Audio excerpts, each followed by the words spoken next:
Hello, എന്തൊക്കെയുണ്ട് വിശേഷങ്ങൾ? സുഖമാണോ? അപ്പോൾ നമുക്ക് പുതിയ പാർട്ടിയിലേക്ക് പോയാലോ? ഇത് നമ്മുടെ 25ാമത്തെ പാർട്ടാണേ. പക്ഷെ ഞാനൊരു സങ്കടം പറയട്ടെ. നിങ്ങൾ പലരും വീഡിയോ കണ്ടിട്ട് ഒരു കമൻറ്റ് പോലും ഇടാതെ പോകുമ്പോൾ എനിക്ക് സത്യമായിട്ടും നല്ല വിഷമമുണ്ട്. കാരണം ഞാൻ ഇത്ര എഫേർട്ട് എടുത്തിട്ട് നിങ്ങളിലേക്ക് ഈ സ്റ്റോറി എത്തിക്കുമ്പോൾ നിങ്ങൾ ഒരു കമൻറ്റ് പോലും ഇടുന്നില്ല. സാരമില്ല, കമൻ്റ് ഇടാൻ കുറച്ച് ബുദ്ധിമുട്ടായതുകൊണ്ടായിരിക്കും. എന്നാൽ ലൈക്കെങ്കിലും അടിക്കണ്ടേ, അതും ചെയ്യുന്നില്ല. ഭയങ്കര സങ്കടമുണ്ട് കേട്ടോ ഇങ്ങനെ ചെയ്യുന്നത്. അപ്പോൾ എന്തായാലും നമുക്ക് ഇന്നത്തെ ഒരു സുഖമില്ലാത്തൊരു ദിവസം തോന്നുന്നു.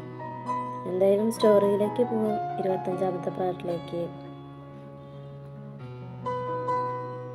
പാർവണ ഓരോന്നാലോചിച്ച് ചിരിയോടെ അകത്തേക്ക് കയറിയപ്പോൾ ഹാളിൽ തന്നെ രേവതി ഉണ്ടായിരുന്നു. അവൾ വിളക്ക് വയ്ക്കുകയായിരുന്നു. അതുകൊണ്ട് തന്നെ പാർവണ ഒന്നും മിണ്ടാതെ റൂമിൽ കയറി വാതിലടച്ച് ബാഗ് ടേബിളിന് മുകളിൽ വെച്ച് കബോർഡിൽ നിന്നും ഡ്രസ്സും എടുത്ത് കുളിക്കാനായി ബാത്റൂമിലേക്ക് കയറി. അവൾ ഷോളിൻ്റെ പിന്നഴിച്ചതും ഷോൾ ഒരു പ്രത്യേക മണം. ശിവ തോളിൽ തലചാരി ഇരുന്നപ്പോൾ ഉള്ള അവൻ്റെ ഹെയർ ജെല്ലിൻ്റെ മണമായിരുന്നു അത്. അവൾ ആ ഷോൾ അഴിച്ചെടുത്ത് ഒന്നുകൂടെ മണത്ത് നോക്കി. ഇൻസ്റ്റാ റീൽസിൽ സോങ് അവളുടെ മനസ്സിലൂടെ കടന്നുപോയി. അവൾ ഒരു ചിരിയോടെ ഷോൾ അഴിച്ച് വാഷ് ചെയ്യാനുള്ള ബസ്ക്കറ്റിലിട്ടു. എന്താ തുമ്പി, നിനക്ക് വല്ലാത്തൊരിളക്കം? നിനക്കെന്താ ശിവയോട് ലബ്ബാണോ? അവളുടെ ഉള്ളിലെ തുമ്പി അവളോട് പുച്ഛത്തോടെ ചോദിച്ചു. സ്നേഹമോ? എനിക്കോ? ഏയ്, എനിക്കങ്ങനെയൊന്നുമില്ല. നിന്റെ ചാട്ടം എങ്ങോട്ടാണെന്ന് എനിക്ക് മനസ്സിലാവുന്നുണ്ട്. മര്യാദയ്ക്ക് അടങ്ങി ഒതുങ്ങി നിന്നാൽ നിനക്ക് കൊള്ളാം. ഇപ്പം കണ്ട ശരിയേ, നീ വെറുതെ കണ്ട് ചാടണ്ട. അയാളുടെ സ്വഭാവം എപ്പോൾ വേണമെങ്കിലും മാറൂട്ടാ. അവളുടെ മനസ്സ് അവളോട് പറഞ്ഞു.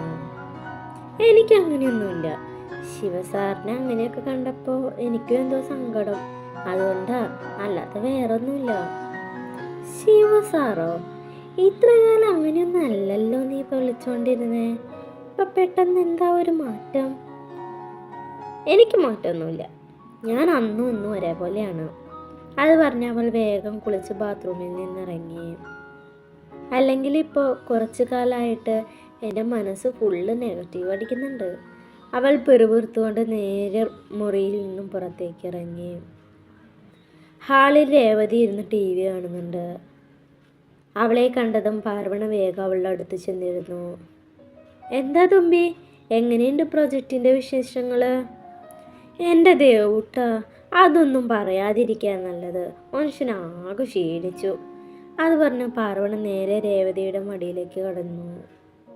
എന്താടി വയ്യേ? അവളുടെ നെറുകയിൽ തലോടിക്കൊണ്ട് രേവതി ചോദിച്ചു. കുഴപ്പമൊന്നുമില്ല, പക്ഷെ എന്തോ എനിക്ക് ജോലി ബുദ്ധിമുട്ടുള്ള പോലെ, ചിലപ്പോൾ മടിയുണ്ടായിരിക്കും. അവൾ ചിരിയോടെ പറഞ്ഞു. നീ എഴുന്നേറ്റ് ഇരിക്കേ, ഞാൻ ചായ എടുത്തിട്ട് വരാം. പാർവണയെ മടിയിൽ നിന്ന് എഴുന്നേൽപ്പിക്കാൻ നോക്കിക്കൊണ്ട് രേവതി പറഞ്ഞു. നീ ഒന്നും കൂടി ഇരുന്ന്, ഞാൻ കുറച്ചു നേരം ഇങ്ങനെ കിടക്കട്ടെ. അത് പറഞ്ഞ് പാർവണ അവളുടെ മടിയിലേക്ക് തന്നെ തലവെച്ചു. പിന്നെ ഇന്നുച്ചയ്ക്കൊരു കാര്യം ഉണ്ടായി. എന്ത് കാര്യം? ഇന്നുച്ചയ്ക്ക് ശിവസാറിൻ്റെ വീട്ടിൽ നിന്നായിരുന്നു ഫുഡ്. സാറിൻ്റെ ഡ്രൈവർ ഉച്ചയ്ക്ക് ഫുഡ് ആയിട്ട് വന്നു. ചോറും സാമ്പാറും പപ്പടവും അച്ചാറും എല്ലാം ഉണ്ടായിരുന്നു. പക്ഷെ നീ ഇല്ലാത്തതുകൊണ്ട് എനിക്കെന്തോ വലിയ സന്തോഷം തോന്നിയില്ല. പിന്നെ വിശപ്പുള്ളതുകൊണ്ട് കഴിച്ച്. പാർവണ രേവതിയുടെ മുഖത്തേക്ക് നോക്കിക്കൊണ്ട് പറഞ്ഞു. മറുപടിയായി രേവതി ഒന്ന് ചിരിച്ചു. പിന്നെ എന്തൊക്കെ കോളേജിൽ വെച്ചിട്ടുണ്ടായി? പിന്നെ പാർവണ ഒന്ന് ആലോചിച്ചു. പിന്നെ ഉണ്ടല്ലോ, ആര്യ ഗ്രൂപ്പിൽ നിന്നേ 2 സാറുമാർ വന്നിട്ടുണ്ടായിരുന്നു. അതിലൊരു സാറ് സൂപ്പറായിരുന്നു, നവീൻ എന്ന പേര്. പാർവണ കള്ളച്ചിരിയോടെ പറഞ്ഞു. രേവതി അവളെ നോക്കി പഠിപ്പിച്ചു. നിനക്ക് കുറച്ച് കൂടുന്നുണ്ട് കേട്ടോ തുമ്പി, രേവതി ശാസ്നയോടെ പറഞ്ഞു. നീ അമ്മയെ വിളിച്ചിരുന്നു അല്ലേ ദേവു? വിളിച്ചിരുന്നു. അങ്ങനെ ഓരോന്ന് പറഞ്ഞ് പാർവണ രേവതിയുടെ മടിയിൽ കിടന്നുറങ്ങി. കുറച്ച് കഴിഞ്ഞപ്പോൾ പാർവണ പതിയെ അവളുടെ തല സോഫയിലേക്ക് എടുത്തു വെച്ച് എഴുന്നേറ്റ് അടുക്കളയിലേക്ക് പോയി. 8 മണിയായിട്ടും പാർവണ എഴുന്നേൽക്കാതെ ആയപ്പോൾ ഫുഡ് എടുത്തു വെച്ചിട്ട് രേവതി അവളെ തട്ടി വിളിച്ചു. തുമ്പി, എണീറ്റ്, നിനക്ക് ഫുഡൊന്നും വേണ്ടേ? അത് കേട്ടതും പാർവണ എഴുന്നേറ്റ് കൈ കഴുകി ഫുഡ് കഴിക്കാനായി വന്നു.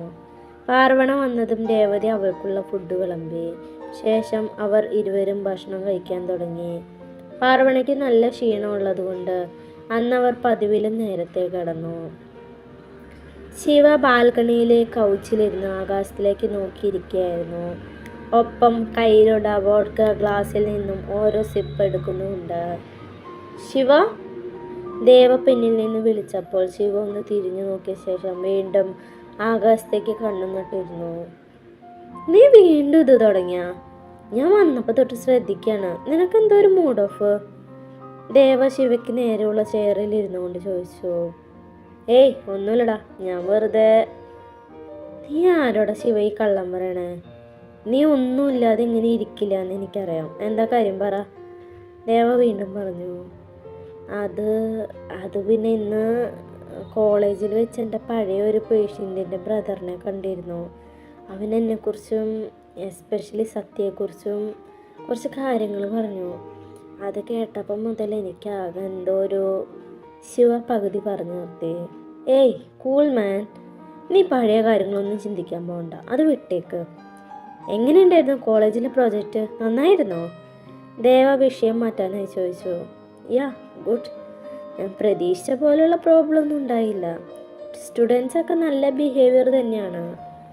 ശിവ അന്ന് പതിവിന് വിപരീതമായി കോളേജിൽ നടന്ന കാര്യങ്ങളെല്ലാം, പ്രത്യേകിച്ച് പാർവണിയെക്കുറിച്ചും വാചാലമായി സംസാരിച്ചു കൊണ്ടിരുന്നു.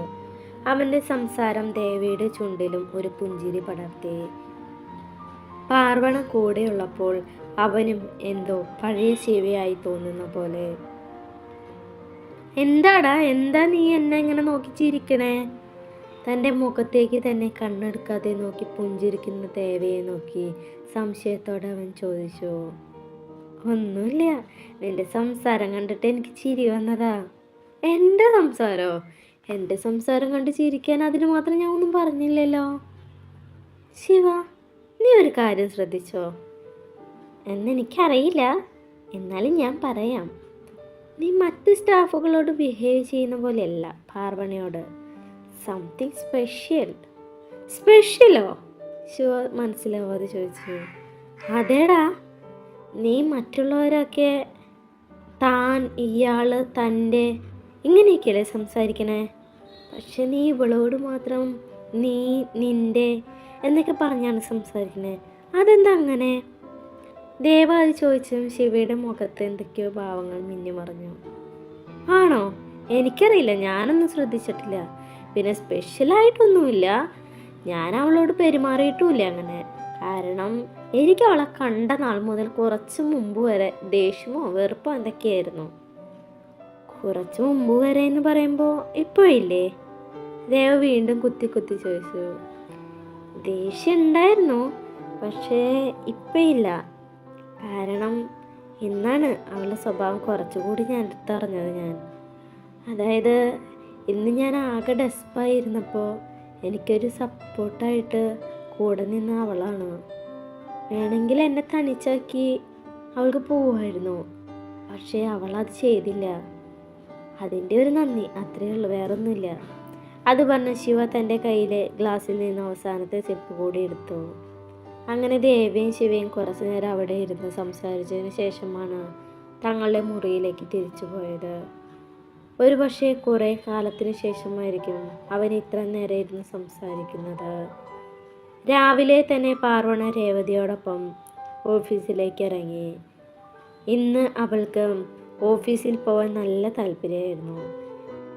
രേവതി രാവിലെ വിളിച്ചുണർത്തുമ്പോൾ മാത്രം എണീക്കാറുള്ള പാർവണ അന്ന് നേരത്തെ എണീറ്റു.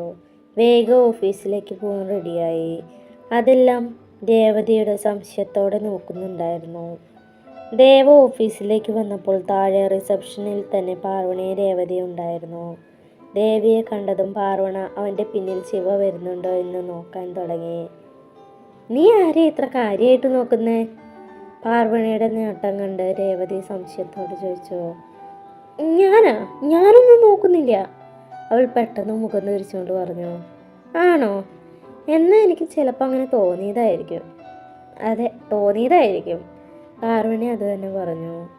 അപ്പോഴേക്കും ദേവ അവരുടെ അരികിലേക്ക് വന്നിരുന്നു. Good morning. ദേവ അവരെ ഇരുവരെയും നോക്കിക്കൊണ്ട് പറഞ്ഞു. Good morning sir. അവരിരുവരും തിരിച്ചു വിഷ് ചെയ്തു. ശിവ 10 മണിക്ക് വരും. പാർവണി ഇവിടെ വെയിറ്റ് ചെയ്താൽ മതി കേട്ടോ. ദേവ പാർവണിയെ നോക്കി പറഞ്ഞുകൊണ്ട് നേരെ ഓഫീസിനകത്തേക്ക് നടന്നു. ഡി, സത്യം പറ, നിങ്ങൾ രണ്ടുപേരും പ്ലാൻ ചെയ്ത് വന്നല്ലേ? പാർവണ രേവതിയെ നോക്കിക്കൊണ്ട് ചോദിച്ചു. പ്ലാൻ ചെയ്തിട്ടാ? അവളൊന്നും മനസ്സിലാവാതെ പാർവണയെ നോക്കി. അതെ, പ്ലാൻ ചെയ്തിട്ട് തന്നെ. നിന്റെ ഡ്രസ്സിൻ്റെ കളറ് നേവി ബ്ലൂ. അത് തന്നെയാണ് ദേവസാറിൻ്റെ ഷർട്ടിൻ്റെയും. ഇതൊക്കെ കാണുമ്പോൾ എനിക്കവിടെ ഒരു സ്പെല്ലിംഗ് മിസ്റ്റേക്ക്. സത്യം പറ, എന്നോട് പറയാതെ നിങ്ങൾ രണ്ടുപേരും ഐ ലവ് യു പറഞ്ഞോ? അവൾ ഒരു കള്ളച്ചിരിയോട് ചോദിച്ചു. നിന്റെ മുന്നിൽ നിന്ന് ഒരു കയ്യകലത്തിൽ നിന്ന് മാറി നിന്നാണ് നിന്റെ ആരോഗ്യത്തിന് നല്ല കേട്ടാ. രേവതി കള്ള ദേഷ്യത്തോടെ പറഞ്ഞു. നീ ഇങ്ങനെ ചൂടാവാതെ എൻ്റെ ദേവു, ഞാൻ വെറുതെ പറഞ്ഞതല്ലേ. എനിക്കറിയാം, ഞാനറിയാത്ത ഒരു രഹസ്യം നിനക്കുണ്ടാവില്ല എന്ന്. അവളുടെ കവളിൽ പിടിച്ചു വലിച്ചുകൊണ്ട് അവൾ പറഞ്ഞു. നിന്നോട് നിന്ന് കിന്നരിക്കാൻ എനിക്ക് സമയമില്ല. അതുകൊണ്ട് ബാക്കി സംസാരമൊക്കെ വീട്ടിൽ ചെന്നിട്ട് ഇപ്പം ഞാൻ പോവാ. അത് പറഞ്ഞ് രേവതി നേരെ അകത്തേക്ക് നടന്നു. അവളും കൂടെ പോയപ്പോൾ പാർവണ അവിടെ ഒറ്റയ്ക്കായി. ഏതോ ഒരു പെൺകുട്ടി റിസപ്ഷനിൽ ഇരിക്കുന്നുണ്ടെങ്കിലും ആ പെൺകുട്ടി അവളുടേതായ തിരക്കിലാണ്. അതുകൊണ്ട് പാർവണ നേരെ അവളുടെ അടുത്തുള്ള ഒരു ചെയറിലിരുന്നു കൊണ്ട് ഫോൺ എടുത്തു. വാട്സപ്പിൽ കുറച്ച് മെസ്സേജുകൾ വന്ന് കിടക്കുന്നുണ്ട്. അവൾ നേരെ കണ്ണൻ്റെ മെസ്സേജ് ഓപ്പൺ ചെയ്തു. തുമ്പി, നിനക്കിന്നൊരു സർപ്രൈസ് ഉണ്ട്. സർപ്രൈസോ? എന്ത് സർപ്രൈസ്? അവൾ തിരിച്ച് ടൈപ്പ് ചെയ്തു. പക്ഷേ അവൻ ഓൺലൈനിൽ ഇല്ല. അതുകൊണ്ട് അവൾ മറ്റു മെസ്സേജുകളും സ്റ്റാറ്റസുകളും ഒക്കെ നോക്കിയിരുന്നു. പോകാം. അപ്പോഴാണ് ഒരു ഘനഗംഭീര ശബ്ദം അവൾ കേട്ടത്. ഇതാരപ്പത്? മനസ്സിലാലോചിച്ചുകൊണ്ട് തല ഉയർത്തി നോക്കിയതും അതാ നിൽക്കണം നമ്മുടെ ശിവസാർ. ശിവയെ കണ്ടതും അവൾ ബഹുമാനത്തോടെ ചെയറിൽ നിന്ന് ചാടി എണീറ്റു. പോകാം സാർ. അത് പറഞ്ഞ് അവൾ തൻ്റെ ബാഗും എടുത്ത് ശിവയ്ക്ക് പിന്നാലെ കാറിൻ്റെ അരികിലേക്ക് നടന്നു. കാറിൽ കയറിയിട്ടും ശിവ ഗൗരവത്തോടെ ഡ്രൈവ് ചെയ്യാണ്. ഈശോക്ക് എന്താ പറ്റിയേ? മുഖം കടന്നെല്ല് കുത്തിയ പോലെ ഇരിക്കുന്നുണ്ടല്ലോ. പാർവണ മനസ്സിലാണ് പറഞ്ഞെങ്കിലും അറിയാതെ കുറച്ച് ശബ്ദം പുറത്തേക്ക് വന്നു. എന്താ? ശിവ അവളെ നോക്കി ചോദിച്ചു. ഒന്നുമില്ല സാർ, ഞാൻ വേറൊരു കാര്യം മനസ്സിലാലോചിച്ചതാ. അവൾ അബദ്ധം പറ്റിയ പോലെ പറഞ്ഞു. അവൻ ഒന്ന് അമർത്തി മൂളി. നിന്റെ സപ്ലൈ എക്സാം എന്നാ? എക്സാമിന് പ്രിപ്പയർ ചെയ്യാൻ തുടങ്ങിയ? കുറച്ചു നേരത്തെ മൗനത്തിന് ശേഷം ശിവ ചോദിച്ചു. ഇത്ര നേരം മിണ്ടാതിരുന്ന ഇയാൾക്ക് ഇപ്പൊ ചോദിക്കാൻ കണ്ടത് ഇതാണ്. രാവിലെ തന്നെ മനുഷ്യനെ സാഡാക്കാൻ വേണ്ടി ഓരോന്ന് ചോദിച്ചോളും. പാർവണ മനസ്സിൽ പറഞ്ഞിട്ട് മുഖത്തൊരു പുഞ്ചിരി ഫിറ്റ് ചെയ്തു. അറിയില്ല സാർ, ഉടൻ തന്നെ ഉണ്ടാവും, പാർവണ പറഞ്ഞു. ഓക്കെ. അതിനുശേഷം പിന്നീട് ശിവ ഒന്നും സംസാരിച്ചില്ല. ഇനിയും സപ്ലിയുമായി ബന്ധപ്പെട്ട് എന്തെങ്കിലും ചോദിക്കുമോ എന്ന് കരുതി പാർവണിയും ഒന്നും പറയാനും പോയില്ല. കുറച്ചു നേരം മുന്നോട്ട് പോയതും അവർ കോളേജ് ഗേറ്റിന് മുന്നിലെത്തി. കണ്ണ! ഗേറ്റിന് മുന്നിൽ മറ്റൊരു കാറിൽ ചാരി നിൽക്കുന്ന ആർദ്രവിനെ കണ്ടതും പാർവണ കാറിൽ നിന്നും ചാടിയിറങ്ങി അവൻ്റെ അരികിലേക്ക് ഓടി. ദേവിയുടെയും രേവതിയുടെയും ഭാഗം നാളത്തെ പാട്ടിലുണ്ടാവാട്ടാ. പിന്നെ കമൻ്റ് ഇടാത്തവർ കമൻ്റ് ഇടണം, ലൈക്ക് അടിക്കാത്തവർ ലൈക്ക് അടിക്കണം, സബ്സ്ക്രൈബ് ചെയ്യാത്തവർ സബ്സ്ക്രൈബ് ചെയ്യണം. അപ്പോൾ പുതിയൊരു വീഡിയോ ആയിട്ട് നാളെ കാണാം കേട്ടോ. ബൈ. God bless you.